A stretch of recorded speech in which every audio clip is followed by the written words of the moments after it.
How many of you lashed out at your children because their behavior is just on a different level exactly on the days when you're not feeling 100%? If you're watching this video, I assume you have watched the step 1 video about parenting on your bad days. If you haven't watched it yet, I highly recommend you watch that video first. It should appear on the screen now. So in the step 1 video, I was talking about the ways you can change the way you look at your children, moving from the negative perception to the positive. So today, I want to share 3 more tips on how to get through the day with your children when your own cup is half empty. So tip number 1, embrace the imperfect. How often have you found yourself thinking, oh, I'm feeling so bad, I haven't taken my children out today because I just simply had no energy. Oh, my kids have spent too much time watching cartoons today because I just couldn't do anything else with them today. Sometimes we develop this image of a perfect parent, and when we are having that bad day, we feel awful because straight away we're not meeting our own expectation. This is where guilt comes in, and I will have a separate video on how to address your guilt. This is where the first thing we need to do is just lower our own expectation. There isn't such a thing as perfect parent. Nothing in this world is perfect. Why would we want it to be perfect? I want you to embrace the fact that we all make mistakes, that we can all have a bad day. And when we lower that expectation and allow ourselves to have that bad day, to make mistakes and then learn from them, it will then help us to cope with it better. So reality is, do you think every day of your child's life is going to be a good day? No. They're also humans. Just like us, they might wake up in the morning just feeling grumpy, or they may come from school and actually not feeling 100% because something might have happened. Do we want them to feel bad about those bad days? No. Do we want them to feel guilty about having those bad days? No. So what do we want instead?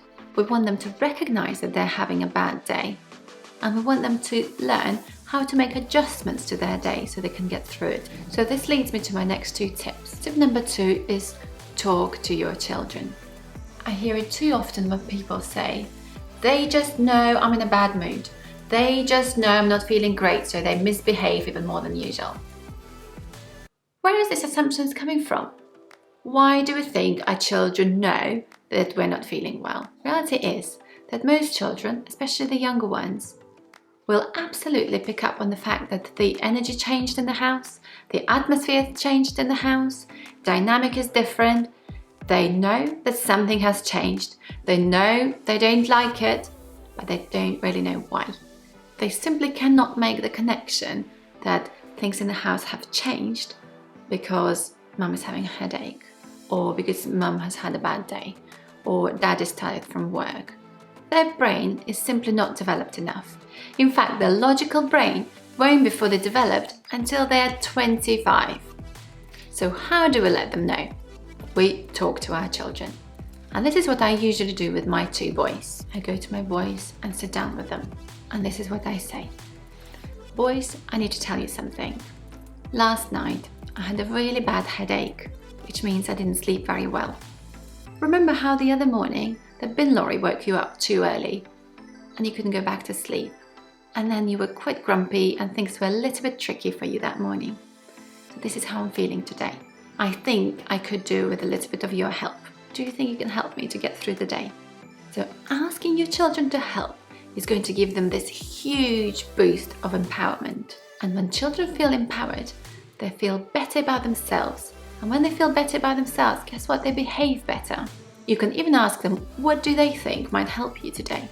And you'll be surprised that even children as young as 3 can come up with pretty good solutions. So what's important is also you preparing them of what might happen during the day.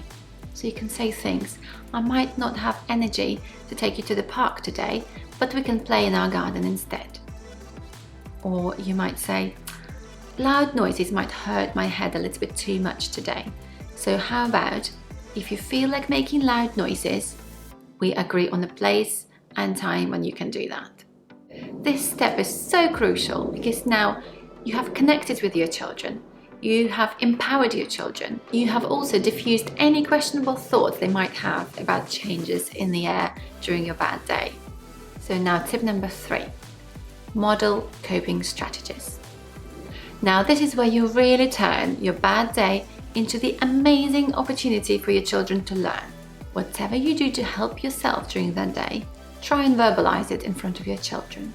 It may sound like this: I feel I need to sit in a quiet room for 5 minutes. I'm going to go to the kitchen, make myself a cup of tea, and sit there for 5 minutes. Is there anything you need from me before I go? If your children are quite young, the visual timers might work quite well. What's also helpful is to make sure you've got some games or some activities they like set out for them, so you know they're occupied during that time. It is also okay to say, I really don't feel like playing chase today, but I'm absolutely happy to sit on the sofa and read a book for you. And if you feel yourself like getting triggered, frustrated during the day, which is very likely, in front of your children you can say, I'm going to take some deep breaths now, and demonstrate how you do it. And by the way, when you do the deep breathing, it's very important. The breath in is shorter, but the breathing out is as slow as possible.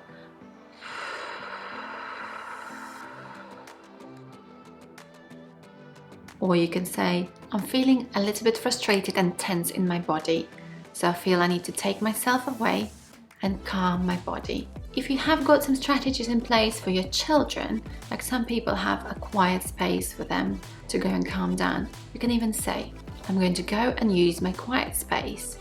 This is so powerful because what you're doing, you're exactly modeling what they need to do on that day. Because our children learn best when they see you do that. So just to summarize the 3 tips we talked about today. Number 1, embrace the imperfect. Number 2, talk to your children. And number 3, model coping strategies. Now reality check. Will you be able to do all of this flawlessly first time round? Probably not. However, if you do try and follow steps from my first video and this step 2 video, it will really help you to get into the habit of changing your own patterns, and it gradually will make those bad days a little bit easier for you.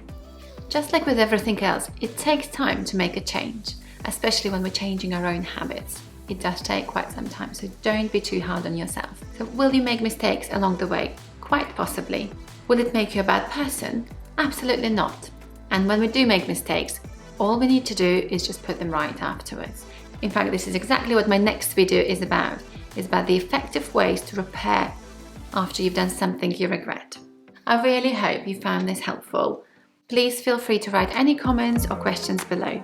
Thanks for watching.